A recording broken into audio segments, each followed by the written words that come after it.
Hey, it's Rob Minton and welcome back to another Cash and Air video. In this video, I want to talk about why it's so critically important to always do your hard thing first. When I say hard thing, I mean it's the thing that you know you should be doing, or maybe the thing that you want to do, but you're not doing it. Now, this could be connected to your health and fitness, could be connected to your investments, your job, your business, your family, your relationships, whatever the goal is, there's a hard thing that you should be doing and that you're not doing. Doing that thing first every single day will change your life. And I'm recording this video early in the morning, coffee with Rob, and there's a reason why I'm doing that. It's because recording these videos is my hard thing, right? It's the one thing I knew I should have been doing a long time ago. I just wouldn't do it for whatever reason. So now I do it first thing in the morning, and I know the videos aren't great. I know that I could be out making higher quality videos, but I'm doing my hard thing. I always usually learn valuable lessons running, and it's weird, but here's an example from running. So let's say you are going to go for a long run and you have the luxury of running on a beach somewhere. When you go to start your run, you typically will have a choice, right? You can run into the wind or you can run with the wind at your back. And whenever I'm in this situation, I will always try to run into the wind first. I want to do the hard part of the run first so that the second part or the last part of the run is easier. I don't want to have the situation where my first part of the run is easy and then my last part of the run is hard. I always try to do the hard part first. So if we think about that analogy from running, if you do this with your daily schedule and you do the hard part first, that means the rest of the day is a win regardless of what happens. Because you did your hard thing first, it's a W. You won the day. And to illustrate why doing your hard thing is so important, I want to refer to an amazing book. This book was recommended to me by my brother from another mother, Carlos Samaniego, but it's a biography on George Lucas. It's titled A Life, and it's written by Brian J. Jones. Man, it's a great book. And if you don't know who George Lucas is, he is the filmmaker who wrote and directed the Star Wars trilogy. I don't even know how many movies. I'm not a Star Wars fan, but if you Google him, his net worth is over $5 billion.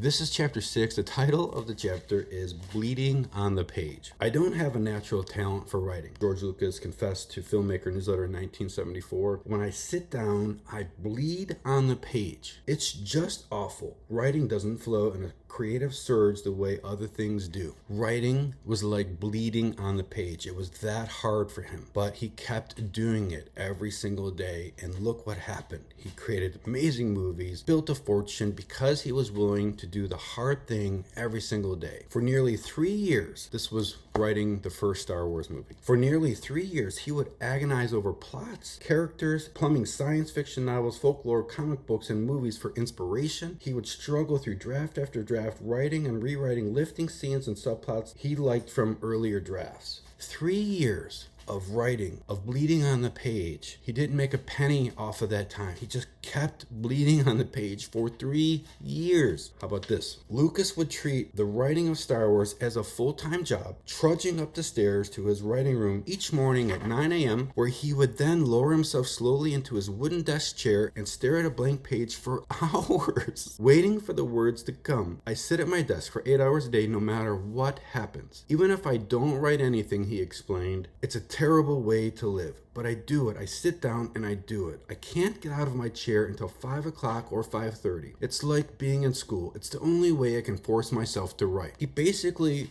locks himself in a room. He does not have access to anything else, and he forces himself to sit there and bleed on the page. Now, this part is really cool, and I'm going to share why. But over his desk, he hung a wall calendar to track his progress, vowing to write 5 pages daily and marking off each day with a big dramatic X. On a good day, he might have 1 page completed by 4 p.m. Then, with an eye on the clock, he would scramble to write 4 remaining pages over the next hour. If he could finish his pages early, he would permit himself to knock off for the rest of the day and maybe reward himself with a bit of music from one of his most prized possessions, a glowing, garish, fully functioning jukebox which Lucas had loaded with his own collection of his favorite rock and roll 45s.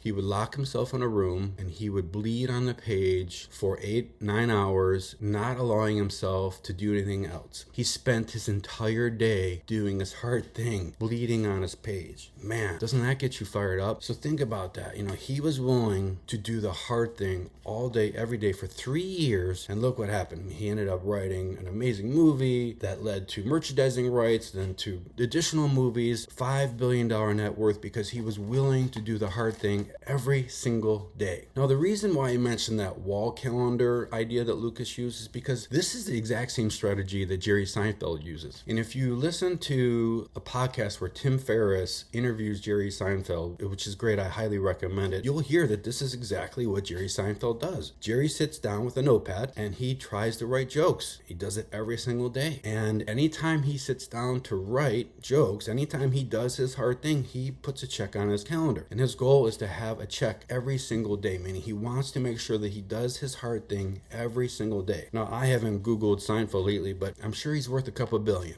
right? So Jerry Seinfeld did his hard thing every single day using the exact same strategy that George Lucas did. The important thing to keep in mind when you're doing your hard thing is not to judge yourself, not to try to evaluate your performance doing your hard thing. Because if you try to evaluate your performance, I think you're going to sink your ship, because doing your hard thing is hard and you're not going to perform very well in the beginning stages. Just doing your hard thing is the W. That is the thing to track. So I know here with my videos that they're not very good. I'm not getting a ton of views. I don't get very many comments. I don't get very many likes. I have a very low number of subscribers. I cannot allow myself to worry about those numbers. I have to keep just doing my hard thing day in and day out, knowing that at some point in the future, all of the hard work that I did will become beneficial. I may not know how that's going to help me in the future. I just know that doing the hard thing is the best thing I could possibly do. Now, let's take the financial benefits out of the equation for your hard thing. I honestly think that the best and most valuable benefit you receive from doing your hard thing is how it makes you feel. The fact that you did your hard thing is very rewarding, right? You honored your self-promise, and that feeling is incredibly valuable. At least it is to me. I feel like so much better when I do my hard thing because I don't have that regret or remorse because I didn't do my hard thing. So think about how that would compound in your life. If you did your hard thing every single day, you would feel better every single day. That compounded benefit over time would change your life. Another thing to think about is that if you keep doing your hard thing, it becomes easy eventually, right? George Lucas went on to write several movie scripts, and it got easier every single time because he kept doing the hard thing. He got better at it, better at it. Look at Seinfeld, same thing, better at it, better at it. So the idea is to set aside time in the morning every single day to do your hard thing. And another idea that Seinfeld shared in that Tim Ferriss podcast, which I think could be very helpful for you, is to trick your mind. I think that's the wording he used. And he said, you just say, I'm going to do my hard thing for 15 minutes. He's going to sit down and he's going to say, for 15 minutes, I'm going to force myself to do whatever my hard thing is. And the fact that it's only 15 minutes is very helpful because that allows him to kind of get into motion. And then over time, he expands that 15 minutes. So you make your hard thing easy so that you can do it every single day, and then you expand the amount of time that you devote to it, which is a pretty cool idea. And I'm actually using it with my videos. You notice they're all very short, right? I'm making short videos. I'm doing my hard thing, knowing that I'll get better. And who knows, maybe I'll have longer, better, higher quality videos going forward, but I'm still doing my hard thing. Another reason why I think it's so helpful to do your hard thing is because it basically eliminates all competition in life. And it doesn't really matter what your hard thing is. If you're willing to do it every single day, you win, because most people won't do their hard thing, right? They won't ever do their hard thing. And if they actually do their hard thing, they'll try it and then they quit very quickly. So developing this ability to always do your hard thing, I mean, the world is yours. Whatever goal you have, you're going to accomplish it. And that's because you're going to be willing to do things consistently that other people are not willing to do. Well,